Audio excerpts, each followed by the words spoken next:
జొన్నల దగ్గర నుంచి మొదలు పెడితే దాదాపుగా ఇంటికి అవసరమైనవన్నీ కూడా మన పొలాలనే వండాలి అనేటటువంటి ఆలోచన ఉన్నటువంటి కాలంలో నా బాల్యం జరిగింది కాబట్టి రైతులకు గ్రామాలకు దగ్గరగా బతికినటువంటి వ్యక్తిగా మరి తెలంగాణ రాష్ట్రం ఏర్పాటు కోసం కొట్లాడినప్పుడు కూడా ఆ రైతుల దుఃఖాన్నంతా కూడా పోగొట్టాలని చెప్పి కసితోని కొట్లాడినటువంటి ఒక వ్యక్తిగా తెలంగాణ ఉద్యమ సందర్భంలో నీళ్లు నిధులు నియామకాలు అంటే నీళ్ళంటేనే రైతులు నీళ్ల కోసం కొట్లాడడం అంటేనే రైతుల పొలాల్లోకి మన గోదావరి మన కృష్ణా నది నీళ్లు రైతుల పొలాల్లోకి రావాలని కొట్లాడినటువంటి వ్యక్తులుగా తెలంగాణ రాష్ట్రం ఏర్పడక ముందు 2014 కన్నా ముందు 2013-12 సంవత్సరాలలో దాదాపు 789 మంది రైతులు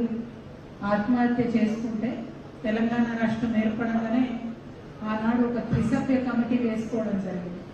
త్రిసభ్య కమిటీ వేసుకొని దాదాపుగా 400 మందికి మన ప్రభుత్వం ఆనాడు డైరెక్ట్గా మనిషికి 5 లక్షల రూపాయలు ఇస్తే మిగతా వాళ్లకు చట్టరీత్యా అనేక కారణాల వల్ల సహాయం చేయలేకపోతే 389 మంది రైతులకు మన తెలంగాణ జాగృతి నుండి 4 సంవత్సరాలు వరుసగా 2500 రూపాయలు ప్రతి నెల వారికి పెన్షన్ ఇచ్చినటువంటి ఒక సంస్థగా అంత అంతర్లీనంగా రైతుల సమస్యలను తీసుకొని ముందుకెళ్ళినటువంటి సంస్థగా తెలంగాణ జాగృతి ఉన్నది.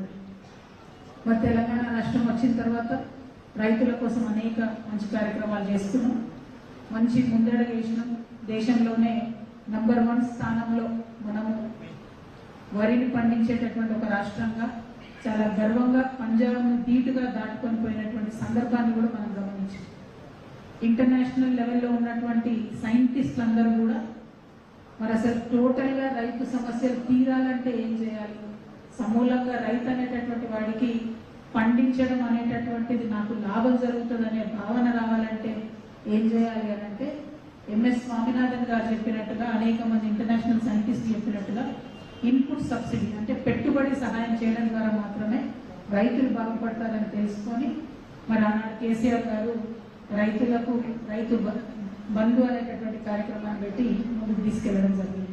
మీ అందరికీ జరిగినటువంటి డెవలప్మెంట్స్ ఇంత ఉపోద్ఘాతం ఎందుకు చెప్తున్నా అంటే మన వరంగల్ ఈ ప్రాంతం అంతా కూడా కాకతీయుల కాలంలో ఉన్నప్పుడు ఇక్కడ పంటలు పండించేటటువంటి విధానం, ఇక్కడి గొలుసుకట్టు చెరువుల విధానం, ఇక్కడ కాకతీయులు తవ్వించినటువంటి ఆనాటి చెరువులు వాళ్ళ పేర్లు కూడా సముద్రాలను పెట్టినంత అద్భుతంగా ఉన్నటువంటి ఒక జల విధానం, రైతులకు అనుగుణంగా పరిపాలించే విధానం ఇక్కడ నుండి తీసుకొని కేసీఆర్ గారు కూడా మిషన్ కాకతీయ అని చెరువులు బాగు చేసుకునేటటువంటి కార్యక్రమానికి పెట్టుకోవడం అంటే మన తెలంగాణ యావత్తు కూడా వరంగల్ నుంచి వ్యవసాయానికి సంబంధించి అనేకమైనటువంటి అంశాలను నేర్చుకున్నటువంటి సందర్భాన్ని కూడా గుర్తు చేసుకోవాలి.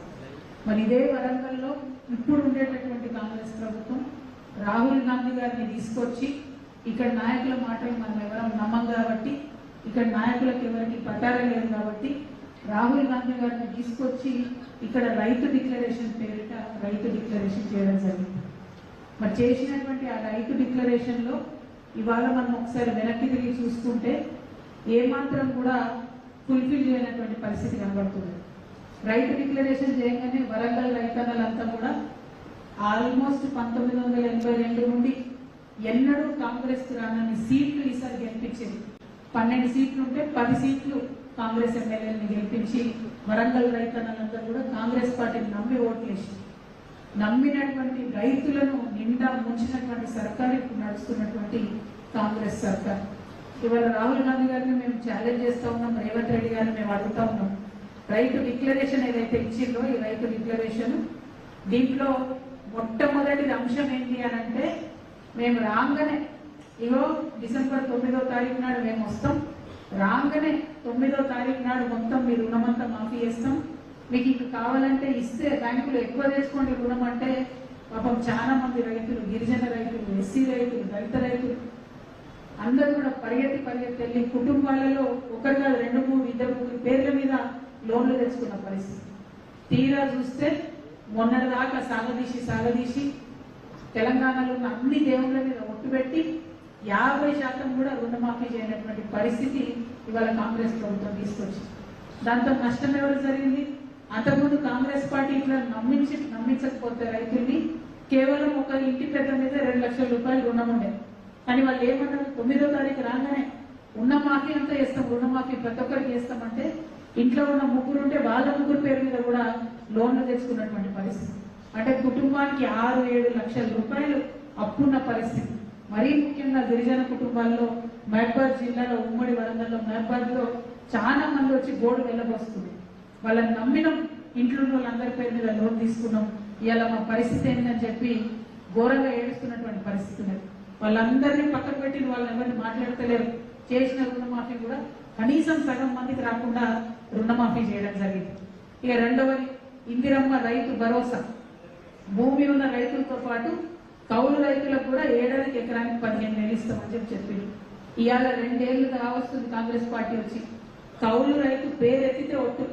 అంతకుముందు రేవంత్ రెడ్డి గారు ఎక్కడికి పోయినా సరే, ఏ మీటింగ్ పెట్టినా, ఏ గల్లీకి పోయినా కేసీఆర్ కౌలు రైతులను పట్టించుకుంటలేడు, మేము రాగానే కౌలు రైతులకు ఇస్తామని చెప్పింది.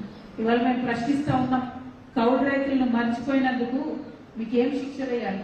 2 సంవత్సరాలు దాటిపోయాయి, నమ్మించారు, వాళ్ళ నోట్లు ఎక్కించుకున్నారు వాళ్ళతో. ఎందుకు ఇవాళ విస్మరిస్తున్నారు కౌలు రైతులు అని చెప్పి మేము ప్రశ్నిస్తా ఉన్నాం. ఇక అసలు రైతు సంగతి చూస్తే మనం కేసీఆర్ గారి సమయంలో రైతు బంధు తప్పకుండా ప్రతి ఒక్క సీజన్లో ఇచ్చినాం. ఇవాళ ఏం చేసిండ్రు? ఈ రేవంత్ రెడ్డి గారు వచ్చి 4 సీజన్లు అయింది. మొదటి సీజన్ కేసీఆర్ గారు ఎన్నికల కన్నా ముందు ఏవైతే దాచిపెట్టి పెట్టినో ఆ డబ్బులు న్యాస్టీజ్ కి ఇచ్చారు. అలా ఆయన గొప్పతనం ఏం లేదు, కాంగ్రెస్ పార్టీ గొప్పతనం ఏం లేదు. ఆ తర్వాత ఒక సీజన్ కంప్లీట్ ఎగబెట్టారు రైతులు. ఆ తర్వాత 3వ సీజన్ ఏం చేసిండ్రు? సగం మందికి ఇచ్చి అన్నట్టుగా ఇచ్చి వదిలేసిండ్రు.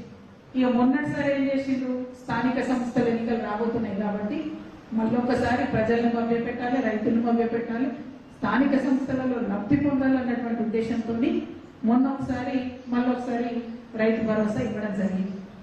అది కూడా వాళ్ళు చెప్పినంత ఇస్తలేదు, తక్కువ ఇస్తున్నారు. 15,000 ఇస్తామని చెప్పి 12,000 ఇస్తున్నటువంటి సందర్భాన్ని కూడా ఇవాళ వరంగల్ జిల్లా ప్రజలకు, తెలంగాణ ప్రజలకు నేను గుర్తు చేస్తా ఉన్నాను. మరి అదేవిధంగా ఇంకొక మాట చెప్పారు, అన్ని పంటలకు మద్దతు ధర ఇస్తామని చెప్పింది. ఏమేమి పంటలకు మద్దతు ధర ఇస్తామని చెప్పారు? వరి ధాన్యానికి ఇప్పుడు 2,183 రూపాయలు ఉన్నది, 500 పెంచి దాన్ని 2,683 చేస్తామని చెప్పింది. మొక్కజొన్నకు 2,200 చేస్తామని చెప్పింది. కందులకు 6,700 చేస్తామని చెప్పింది. సోయాబీన్ కు 4,400 చేస్తామని చెప్పింది. పత్తి 6,500 రూపాయలు మద్దతు ధర ఇస్తామని చెప్పింది. మిర్చికి 15,000 రూపాయలు ఇస్తామని చెప్పింది. పసుపుకు 12,000 మద్దతు ధర ఇస్తామన్నారు. ఎర్రజొన్నకు 3,500, చెరుకుకు 4,000, జొన్నలకు 3,050 రూపాయలు ఇస్తామని చెప్పింది. ఇవాళ మద్దతు ధర గురించి మాట్లాడితే ఒక్క మాట కానీ, ఒక కమిషన్ కానీ, ఒక కమిటీ కానీ, ఒక అధ్యయన వేదిక కానీ ఏది లేదు. మద్దతు ధర ముచ్చట కంప్లీట్ గా మర్చిపోయాను. ఇవాళ రాహుల్ గాంధీ గారు